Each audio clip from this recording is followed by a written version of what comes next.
Hello students and welcome to the lecture. So students, as we know that we are covering the parliament, alright, and basically these are the topics that we have scheduled for the discussion under this particular series, like the introduction part, the organization of parliament, the composition of two houses, the system of elections to the Lok Sabha, the duration of two houses, the membership of parliament, the presiding officers of parliament, the leaders in parliament, the sessions of parliament, the devices of parliamentary proceedings, the legislative procedure in parliament, the joint sitting of two houses, the budget in parliament, the multifunctional role of parliament, ineffectiveness of parliamentary control, position of Rajya Sabha, parliamentary privileges, and the sovereignty of the parliament. Alright, these are the topics that we have scheduled. Out of this, basically we have done with the introduction part, organization of the parliament, composition of the two houses, system of elections to the Lok Sabha, duration of two houses, and the membership of parliament. And the topic on which we have been discussing is the presiding officers of the parliament, and the remaining topics are the leaders, the sessions, the devices, legislative procedure, joint sitting, budget in parliament, multifunctional role, ineffectiveness of parliamentary control, position of Rajya Sabha, parliamentary privileges, and the sovereignty of the parliament. Okay, so that is the picture that we have created so far altogether. In the previous lecture, basically we had discussed the roles, powers, and functions of the speaker. Okay, that's the thing. So basically in this lecture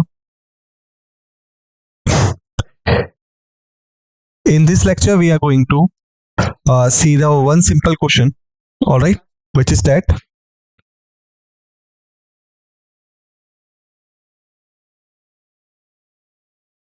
Article 103 of the Indian Constitution states what?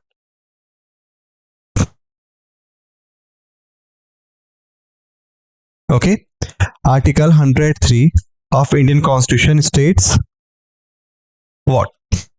So to answer this, you have only 30 seconds and I will give you the answer, and then your time starts now. Just think about it. We had just discussed in the previous lecture, so I hope that you know the answer.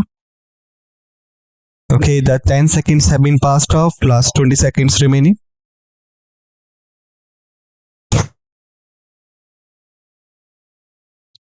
Okay, last 10 seconds remaining.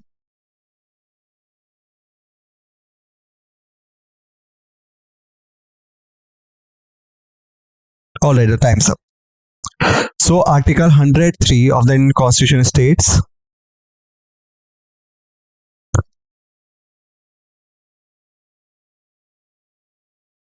at least 1/10 of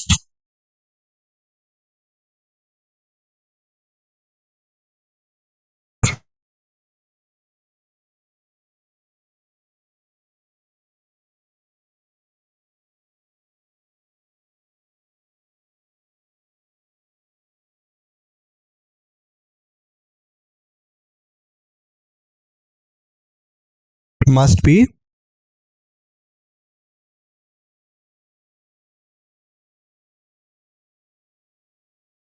present in the House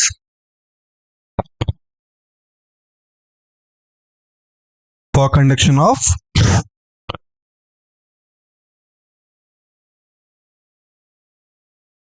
parliamentary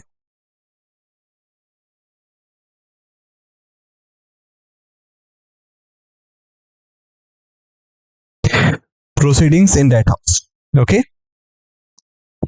at least 1/10 of total strength of members must be present in the House for conduction of parliamentary proceedings in that House, and this 1/10 we call it as an quorum of the House. Okay, And who ensures a quorum in the House?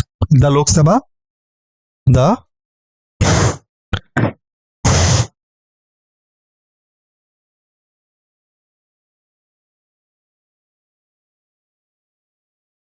Speaker of the Lok Sabha.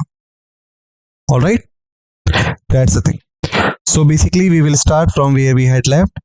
Now we are going to talk about the independence and the impartiality of the Speaker of Lok Sabha. As the office of the Speaker is vested with a great prestige, position and authority, independency and impartiality becomes its sinecure. Okay, or you can say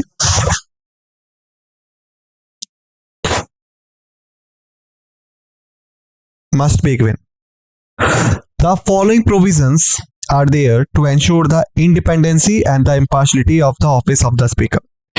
First, he is provided with the security of tenure, like we had discussed that as long as the Lok Sabha will continue, the Speaker will continue.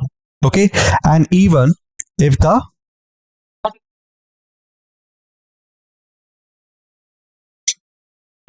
Lok Sabha dissolves in between, still the Speaker will not resign on the immediate basis. He will continue till the new Lok Sabha meet. Alright, so he is having the security of tenure. He can be removed only by the resolution passed by the Lok Sabha by the special majority. Alright, and we had discussed that the special majority is of two types. First is the special majority in which two conditions must be satisfied. First condition is more than 50%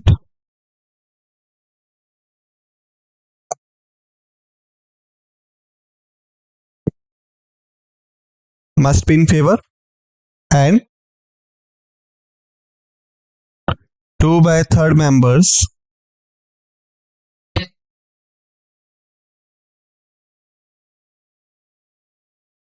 must be in favor. That is the first case of special majority. If we talk about the second case is special majority with ratification of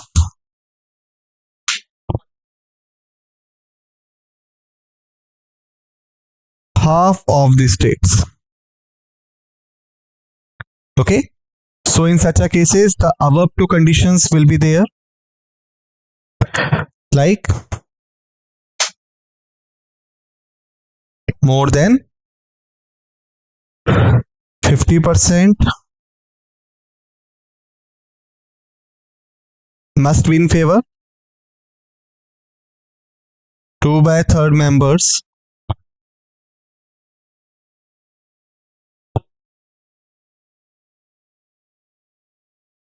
must be in favor, but the additional condition will be there, that will be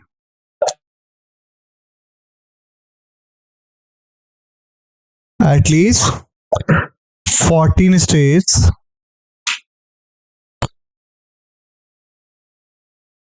must be in favor. Okay, so that is the condition. So basically if we talk about this one, so here it is the first case is like a special majority only. The ratification of half of the state is not required. Alright, so this is the thing. Therefore a majority of all of the 10 members, all of the then members of the House, and not by an ordinary majority. Therefore a majority of members present and voting in the House. This motion of removal can be considered and discussed only when it has the support at least 50 members. Okay, so even before the passing of this resolution, at least 15 members must be in, you can say, favor to present this in the House. And we know that advance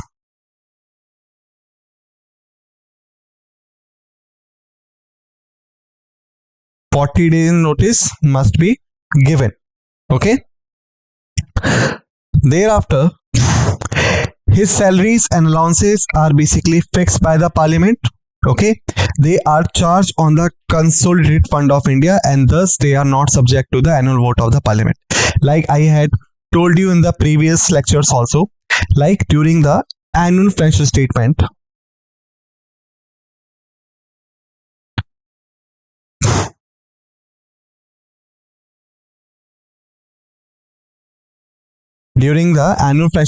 presentation in the house, the government shows the expenses that they are going to do in some particular financial year. All right, so all the expenses will be cautioned and are subject to the discussion except the expenses which are charged on the consolidated fund of India. These are exempted from the discussion. All right. Thereafter, his work and conduct cannot be discussed and criticized in the Lok Sabha except on a substantive motion.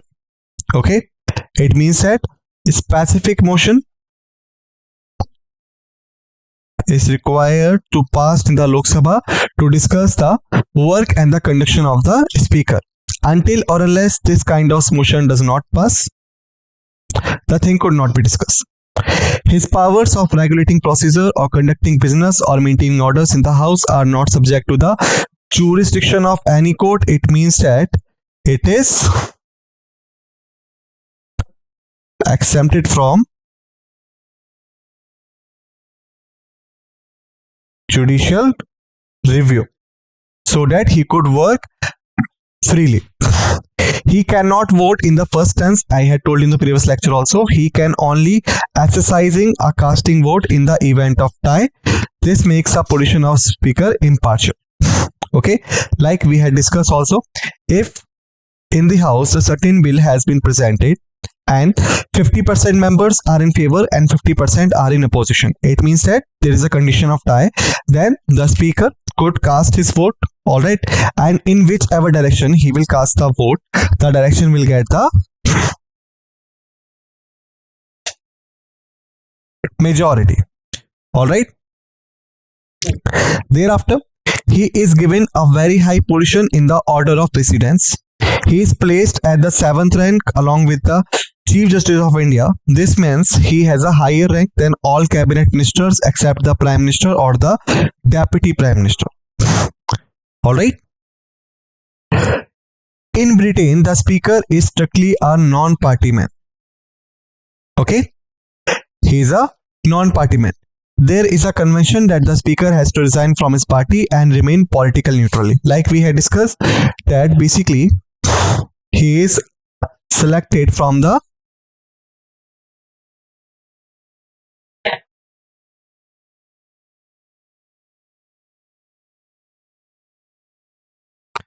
members of Lok Sabha. All right, and we know in the Lok Sabha there is a rule of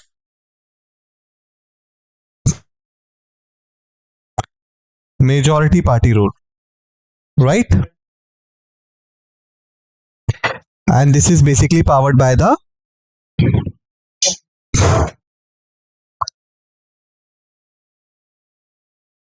first past the post system. All right, first past the post system. So basically in Britain there is a concept that whosoever will be speaker, or you can say whosoever will be elected as a speaker, then the person must be political neutral. So that's why he is required to resign from his party.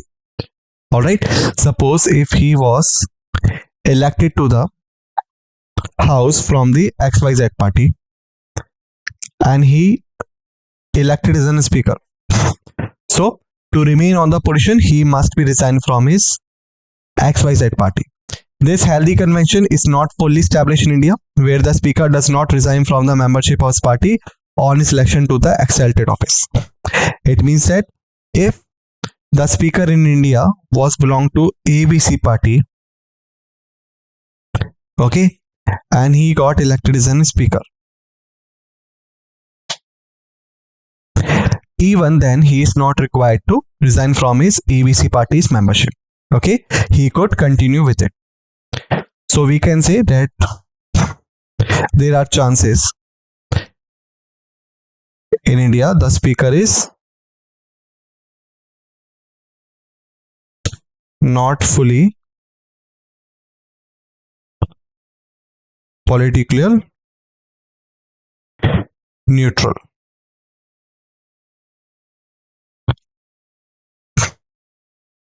Okay.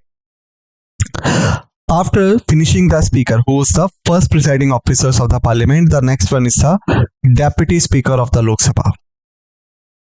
Okay. So, like the speaker, the deputy speaker is also elected by the Lok Sabha itself from amongst its member. Okay. So, it is also the elected position, not nominated position or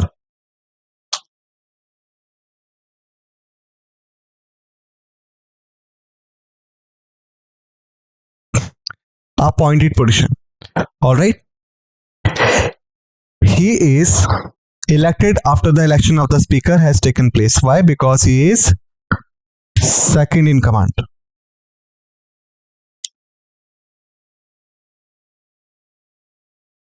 Okay. So first the speaker would be elected, then the deputy speaker would be elected. The date of election of the deputy speaker is fixed by the speaker. Okay. And we know in the case of speaker, who fixes the date? Come on, I had told you in the previous lecture. So this is a question for you, and to answer this, you have a 30 seconds to think and answer. Then I will provide you the answer, and your time starts now. Just think about it. I had explained it clearly to you in the previous lectures. Last 15 seconds remain.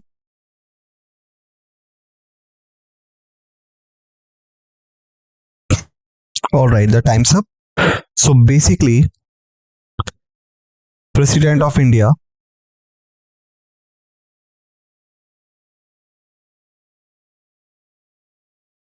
is the one who fixes the date for the election of the speaker, while the speaker is the one who fixes the date of election for the deputy speaker.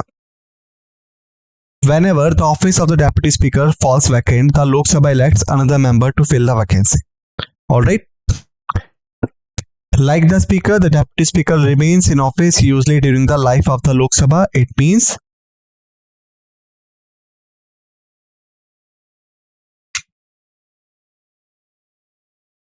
five years. However, he may vacate his office earlier in any of the following three cases.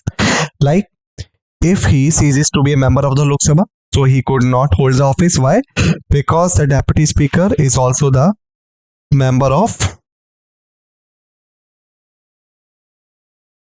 Lok Sabha. Then automatically his seat will become vacant. Thereafter, if he resigns by writing to the speaker, okay, and if he is removed by the resolution passed by the majority of all the then members of the Lok Sabha, such resolution can moved only after the 14 days advance notice. Until or unless this 14 days advance notice would be given, the resolution could not be passed and could not be presented either. All right. After this, the deputy speaker performs the duty of speaker's office when it is vacant. Also act as the speaker when the latter is absent from the sitting of the house. Why? Because I had told you he is the person who is second in command. All right. So it's become his responsibility to discharge the duties of speaker whenever the office is vacant and whenever the speaker is not present. In both the cases, he assumes all the power of the speaker, all right, not only the partial powers. He also presides over the joint sitting of both the houses of parliament in case of speaker is absent from such a sitting, because we had discussed that the speaker is the one who will preside the joint sitting of both the houses in the case of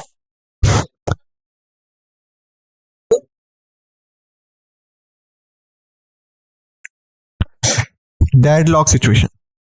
Alright, and if the speaker is not present, then the deputy speaker will be second in command. So automatically the deputy speaker will preside the meeting. It should be noted that here the deputy speaker is not subordinate to the speaker. Okay, it means that if we check the hierarchy, then it is speaker, then second in command is the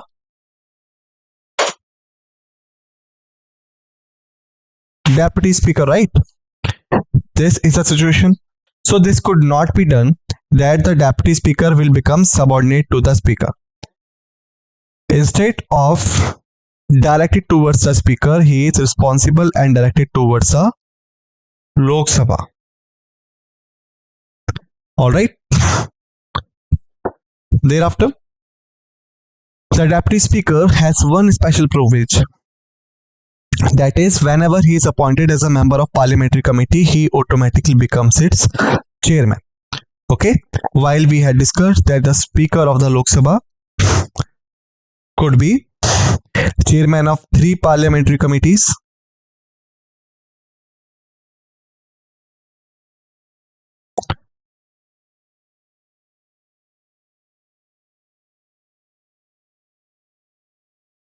now you're required to tell me that what were these 3 final parliamentary committees of which he is a chairman. 30 seconds you have to answer, then I will give you the answer, and then your time starts now.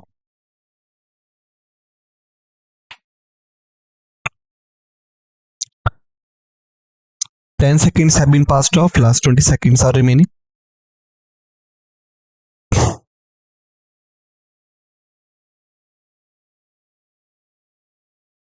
Last 10 seconds.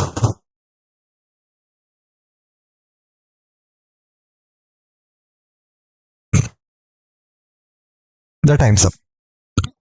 So basically, first committee that he is a chairman is the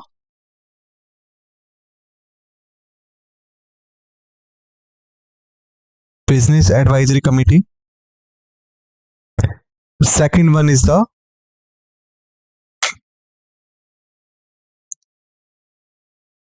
Rules Committee, and third one is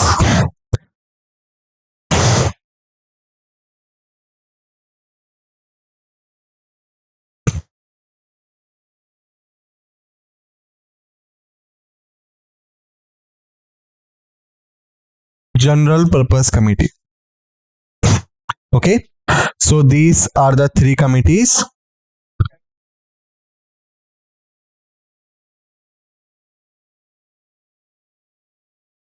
The speaker is chairman. Alright, but if we talk about the deputy speaker, so he is not you can say specific chairman of any committee, but whichever committee he is appointed as a member, he will automatically becomes the chairman of that particular committee. Alright,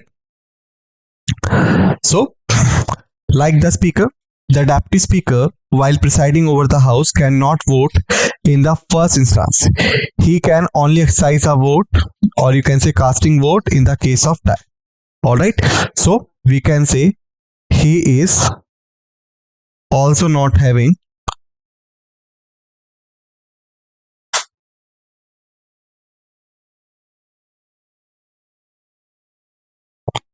general voting powers. Further, whenever the resolution for the removal of the deputy speaker is under consideration of the house, he cannot preside at the sitting of the house, though he may be present.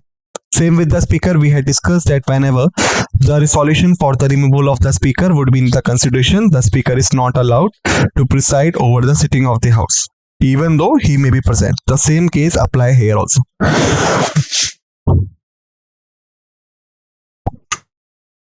Remember, whenever the speaker presides over the house, the deputy speaker will be treated as an ordinary member of the house. Okay, it means that he could exercise his general voting power and other things as the ordinary member. He can speak in house, participate in his proceedings, and vote on any question before the house. Okay, that is the thing. So students, basically in this lecture we have finished till here. In the next lecture we will continue from here. Till then, just revise the facts and figures that all we have discussed in this lecture. Be ready for the another lecture. With this note, let's end this lecture, and what we say thank you.